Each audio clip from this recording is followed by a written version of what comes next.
A Câmara aprovou o texto do relatório do novo regime fiscal sustentável que irá substituir o teto de gastos. A proposta endurece as regras para o governo caso as metas fiscais não sejam cumpridas, prevê exceções à regra e cria novas condições para assegurar um valor mínimo, um piso anual para a realização de investimentos públicos no país. E para conversar sobre esse assunto, eu recebo o deputado Fred Linhares, do Republicanos do Distrito Federal. Eu sou Fernando Gomes e este é o Palavra Aberta.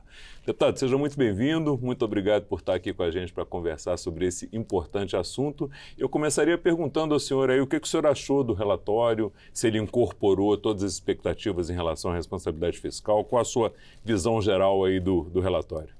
Fernando, tudo bem? Muito obrigado. Obrigado pelo convite, obrigado por estar aqui e poder falar um pouquinho. Eu, como sou um deputado por Brasília, na verdade o relatório é bom. Sabe, é bom, eu gostei muito e a minha única preocupação foi ter colocado o Fundo Constitucional do DF no projeto. O projeto até pouco tempo não tinha o Fundo Constitucional, não tinha o artigo 14. Esse artigo 14 apareceu há pouco tempo e eu sou capaz de falar para você que me pareceu um jabuti, como a gente fala aqui na Câmara, que foi colocado ali no meio, para quem não entende, né, que foi colocado ali no meio, tipo, para não percebermos. Só que a gente percebeu. Só que o que é ruim para Brasília? É ruim para Brasília porque Brasília é quem paga hoje o policial, que paga hoje a saúde e que paga hoje a educação pelo Fundo Constitucional, cara. Pelo Fundo Constitucional. Nenhum outro estado acontece isso.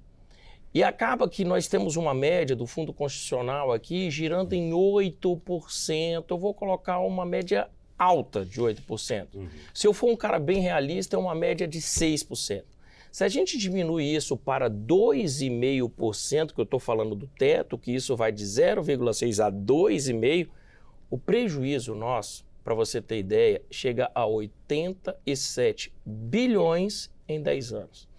O que aconteceu? Aconteceu que na Câmara Federal fizeram uma estimativa de 2023 para 2033. Só que esqueceram de fazer a média de 2002, de quando começou o Fundo Constitucional, até 2023. E isso deixou a gente à mercê. Isso muito me assusta. Hoje o Distrito Federal, o Fundo Constitucional, foi criado para pagar a segurança pública. Vou falar um pouquinho de números da segurança pública aqui no Distrito Federal. Hoje a gente tem 10 mil policiais de déficit na PM. Nós precisamos hoje, para Brasília funcionar, 10 mil policiais a mais. Hoje nós temos na corporação 8 mil. Desses 8 mil, a gente tem 2.500 policiais para cuidar de 3 milhões de pessoas na rua. E eu falo só de moradores de Brasília, fora o entorno que gira mais uns 2 milhões vindo para cá. Temos certeza de que se continuar o artigo 14 no projeto de lei, nós não vamos conseguir mais fazer concurso público para a polícia, concurso público para a educação e concurso público para a saúde. Não vamos conseguir. E isso vai acabar com Brasília. Isso vai acabar com Brasília. Em qualquer outro estado, o governador pode chamar o comandante da polícia militar, pode chamar o comandante do Corpo de Bombeiros, por exemplo, e falar, ó, vamos conversar aqui que eu vou dar um aumento para vocês. Eu tenho dinheiro aqui do estado e vou dar um aumento para vocês. Aqui a gente não pode, cara.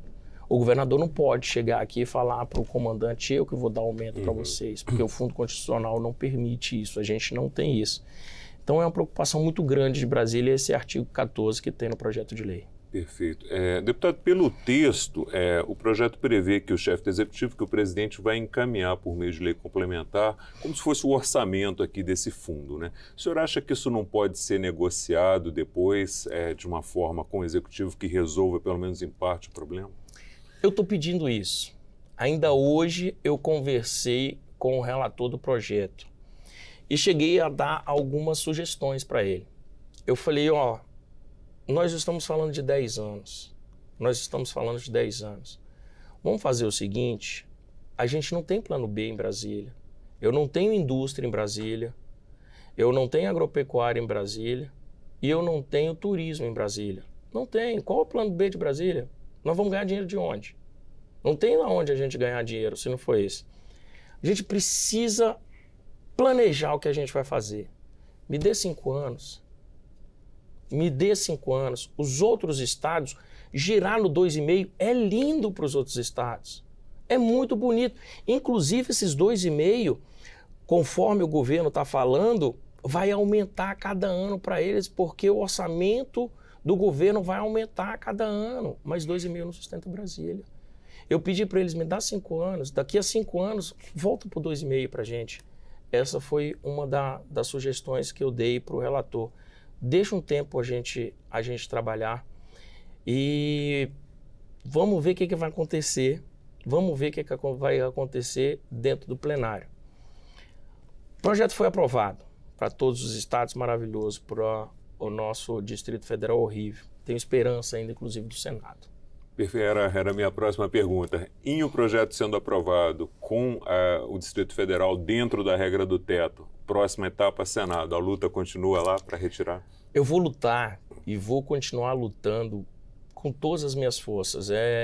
Eu não posso falar que é um negócio que me desgastou essa semana. É um prazer estar fazendo isso por Brasília, cidade onde eu nasci, cidade onde eu me criei, cidade onde eu crio minha filha, onde eu tenho família. Estou gostando de trabalhar por isso, mas tenho medo do que vai ser um próximo governo do Distrito Federal, de 2026 para frente, se isso acontecer. Eu sou capaz de falar que nós vamos diminuir drasticamente os candidatos a governo na próxima eleição, se continuar desse jeito. Porque, cara, vai ser difícil administrar Brasília. Vai ser bem difícil administrar Brasília. Eu tenho bastante amizade com os 3 senadores aqui de Brasília, tanto a Leila, quanto a Damares, quanto o Isalci. Estou muito grudado com o Isalci, muito, porque o Isalci também vem ajudando muito a gente nessa, a bater de frente, a dar a cara, porque não é fácil. O que eu estou fazendo não é fácil, da minha cara não é fácil. O meu partido, inclusive, votou sim, né, pelo projeto. Eu votei não, por ser um morador de Brasília, eu votei não. E para quem conhece aqui, isso não é fácil de ser feito, mas eu penso na população de Brasília. E com todas as forças que eu vim para o governo, eu vou para o Senado. Se eu tiver que estar naquele plenário todo dia, se eu tiver que estar naquela casa lá todo dia, ainda mais que são menos, eu bato de porta em porta. Eu bato ali de porta em porta, mas tenho medo. Porque eles podem pensar, cara, a discussão foi grande desse projeto de lei, do arcabouço, que o relator odeia esse nome, mas eu vou falar, do projeto do arcabouço. Remete à ossada? Isso, justamente. O projeto do arcabouço foi muito discutido aqui. Ele teve que ir mais de uma vez em cada partido, teve que ir mais de uma vez em cada liderança para tentar convencer todo mundo e conseguiu. Ele fez um belo trabalho. Ele só podia ter esquecido da gente, largado Brasília de mão, que esse negócio tinha passado, tinha ido, que era uma maravilha. Mas aí eu tenho medo do Senado falar, rapaz, isso deu trabalho lá, vamos passar, porque quando chegar no Senado, ainda volta para cá. E eu ainda tenho esse tempo. Lembra que eu falei que eu tinha 2 opções lá? Que eu falei, cara, me dá 5 anos. A minha segunda opção é eu continuar brigando aqui dentro para esse projeto ir para o Senado, independente do que acontecer no Senado, voltar para cá, e vai ser esse tempo de ir para lá e voltar para cá e eu tentar fazer alguma coisa aqui. É a minha segunda opção. Perfeito. Deputado, a gente já está caminhando para o final. 1 minuto aí para o senhor fazer as considerações finais. Quero agradecer e sei do prejuízo que vai ser para Brasília, vai ser um prejuízo orçamentário que vai afetar na vida de todos, da criança ao mais velho, porque a segurança pública do Distrito Federal não é igual de qualquer outra cidade ou de qualquer outro estado. Nós temos aqui dentro do Distrito Federal 131 embaixadas, temos aqui 30 ministérios, então nós temos 131 países aqui dentro. Nós temos aí 30 ministérios e nós temos os 3 poderes para tomar conta.